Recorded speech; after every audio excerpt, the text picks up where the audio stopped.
room for mistakes. Yeah. So how do you brace yourself for that? So how I look at it is this. I always believe, I've never been afraid of confrontation, because confrontation results to discussions, discussions result to resolution. Okay, that's what I've always believed. If somebody feels like, what I'm doing is not right, and I'm more than happy to have that conversation. I'm unafraid to have that.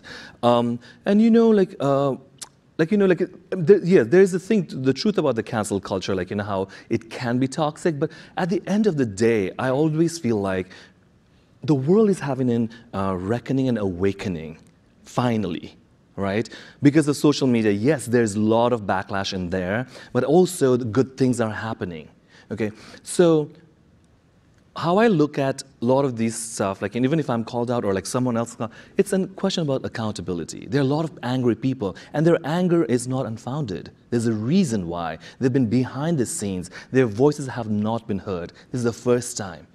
With the, as we know in life, not everything is 100% great or 100% bad. There's gray areas.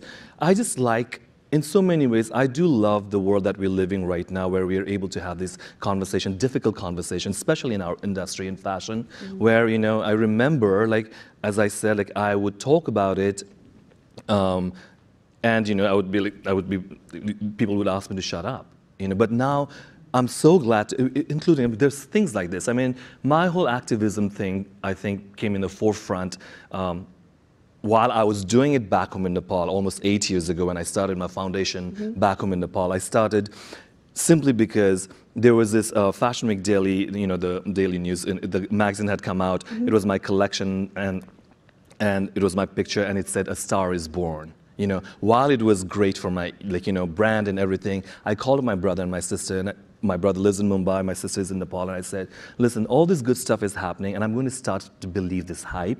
I'm going to think that I'm the it one, So so I was just so why don't we start our foundation back home in Nepal, that we always wanted to do it. So we started with 12 girls, and then now we've gone to 300 children. And these are inmates' children, street workers' children, orphans there. And then recently we started the education. You support them in education? In education, full education, till they graduate and get a job.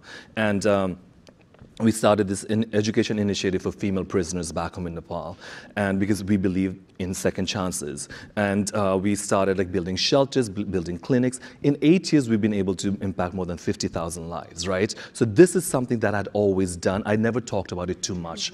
And then came a collection that I did, that my own personal hero, Gloria Steinem, who came to her first fashion show, which was yours. Yes, it's still, thank you. Thank you.